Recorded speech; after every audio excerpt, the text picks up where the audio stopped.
اعوذ باللہ من الشیطان الرجیم بسم اللہ الرحمن الرحیم اللہ اکبر سبحان اللہ الحمدللہ استغفر اللہ الصلاۃ والسلام علیک یا رسول اللہ وعلی آلک و اصحابک یا حبیب اللہ۔ السلام علیکم ورحمۃ اللہ۔ ناظرین، آپ سب لوگوں کی خدمت میں ابھی جو ویڈیو پیش کی جا رہی ہے وہ سورہ رحمان کی فضیلت پر ہے۔ آپ نے یقیناً اس کی فضیلت بہت بار سنی ہوگی، بہت جگہ سے ہم نے اس کا ایک وظیفہ بھی پیش کیا۔ اس ویڈیو میں آپ کو اس کی فضیلت پیش کر رہے ہیں۔ ناظرین، یہ صورت قرآن پاک کی ان صورتوں میں سے ہے جن کے بارے میں نبی پاک صلی اللہ علیہ وسلم نے فرمایا کہ ہر شے کی کوئی نہ کوئی زینت ہوتی ہے۔ تو قرآن کریم کی زینت یعنی خوبصورتی سورہ رحمان ہے۔ جیسے سورہ یاسین کو قرآن پاک کا دل کہا گیا، تو اس طریقے سے مختلف صورتوں کے نام موجود ہیں۔ تو ناظرین، سورہ رحمان میں اللہ رب العزت نے جب اپنے شروعات کی تو الرحمن اپنے ایسے ایک نام سے شروع کی کہ جو ہے رحمت سے بھرا ہوا، وسیع تر معنوں میں الرحمن سے بیان شروع کیا۔ اس صورت کو ناظرین سورہ رحمت بھی کہتے ہیں، سورہ نعمت بھی آپ کہہ سکتے ہیں، کیونکہ اس میں اللہ رب العزت نے یہ بتایا کہ کیونکہ میں رحمان ہوں، میں رحم کرنے والا ہوں، تو میں کس کس چیز پر کیسے رحم کرتا ہوں اور کس کس طریقے سے میں نے کیا کیا نعمتیں عطا فرمائی ہوئی ہیں۔ تو اللہ رب العزت کی ان چیزوں کو سمجھتے ہوئے آئیں ذرا سورہ رحمان پر کچھ بات چیت کریں اور دیکھیں کہ یہ سورہ رحمان کی فضیلت کیسی ہے، اس میں کیا کیا بیان کیا ہے۔ ناظرین، اگر آپ یہ دیکھیں غور سے تو یہ سورت الرحمن سے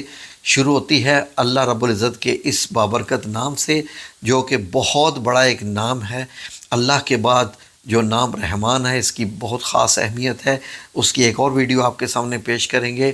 اور اس میں جو اس کا اختتام ہے وہ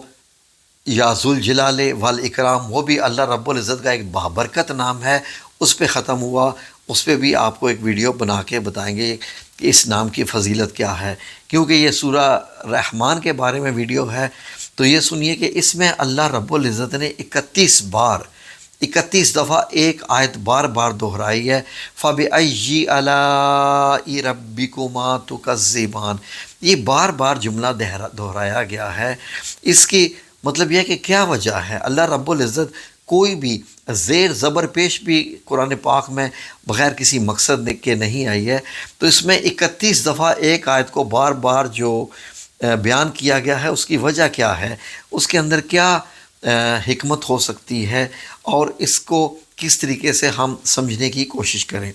تو ناظرین، آئیے دیکھتے ہیں اس صورت کا جو پہلا حصہ ہے۔ ناظرین، جو اس صورت کا مقدمہ، جو آغاز ہے، یہ اللہ کی عظیم نعمتوں، خلقت، تعلیم و تربیت، حساب و میزان اور انسان کے جو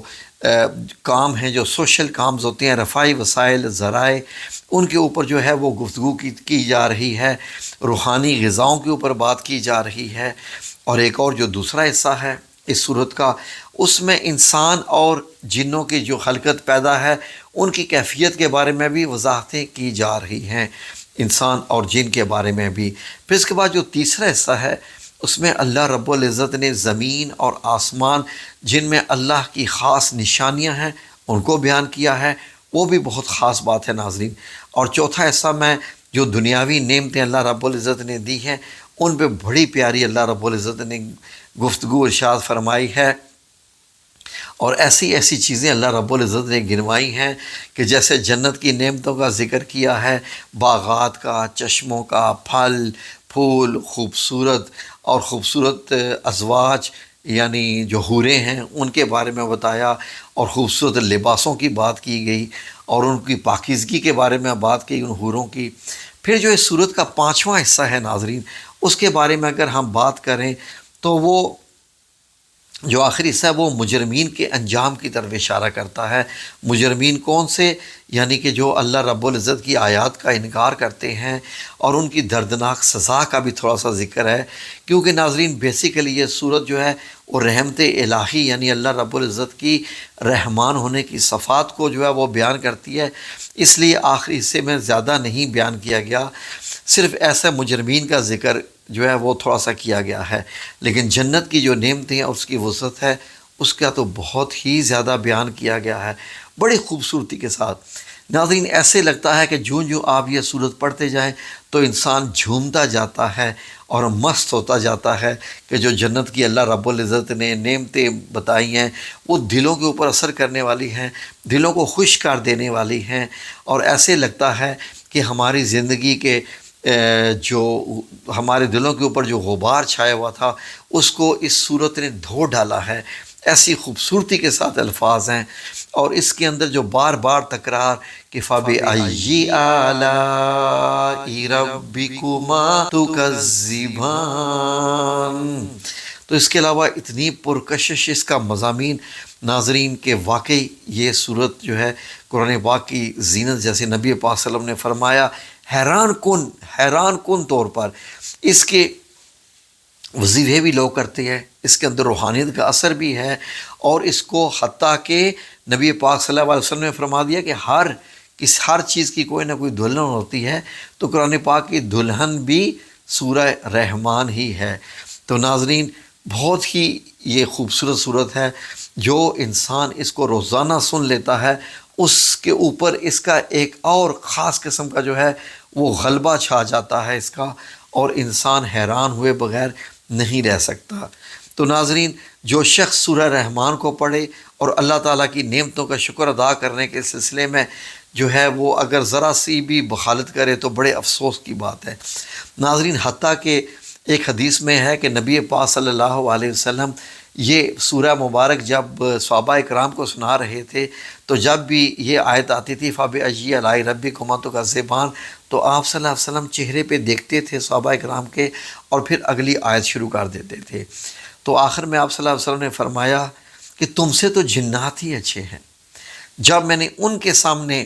میں جب آیت پڑھتا تھا کہ اور تم اپنے رب کی کون کون سی نعمتوں کو ٹھکراؤ گے، تو جنات باقاعدہ جواب دیتے تھے کہ اے رب کریم، ہم تمہاری کسی نعمت کو بھی نہیں ٹھکراتے، نہ ہم جھٹلاتے ہیں، ہم تیرا شکر ادا کرتے ہیں۔ اس طرح کے الفاظ جنات نے ادا کیے، اور تم کیسے انسان ہو لوگو، تم خاموش ہو کے یہ آیت سن رہے ہو۔ بیسیکلی ناظرین اللہ رب العزت کا اس صورت میں جو ہے وہ ایک قسم کا، اگر آپ کہیں کہ ایک شکوہ کی سی تھوڑی سی کیفیت ہے کہ تم اپنے رب کی کون کون سی نعمت کو جھٹلاؤ گے۔ تو جب بھی آپ یہ صورت پڑھیں تو فَبِأَيِّ آلَاءِ رَبِّكُمَا پہ آ کے جب رَبِّكُمَا تُكَذِّبَانِ پہ آپ اللہ رب العزت سے کہیں کہ بار بار کہیں کہ خداوند اے میرے اللہ، میں تیری کسی نعمت کا انکار نہیں کرتا، تیری نعمتیں بے شمار ہیں۔ یہ لفظ آپ نے بولنا ہے، یہ لفظ آپ نے بولنا ہے۔ سورہ رحمان آپ سے بات کرتی ہے، سورہ رحمان کا آپ سے مکالمہ ہے، بار بار ایک سوال کرتی ہے، اس سوال کو آپ نے سمجھنا ہے۔ یہ سوال کیا ہے کہ تم پروردگار کی کون کون سی نعمتوں کو جھٹلاؤ گے، تو آپ نے جواب دینا ہے کہ اے میرے پروردگار، ہم تمہارے کسی نعمت کو بھی انکار نہیں کرتے، نہ جھٹلاتے ہیں۔ تو ناظرین حتیٰ کہ اس کے متعلق یہ کہہ دیا گیا ہے صورت کے متعلق کہ اگر رات کو بندہ تلاوت کرے اس کی اور اسی شب اگر اس کا انتقال ہو جائے تو وہ شہید قرار پائے گا، اور اسی طرح اگر دن کو تلاوت کی اور اسی دن انتقال کر جائے تو وہ بھی شہید کہلائے گا۔ یہ ناظرین اس کی اندازہ لگا لیجئے کہ اس کی فضیلت سبحان اللہ و بحمدہ سبحان اللہ العظیم۔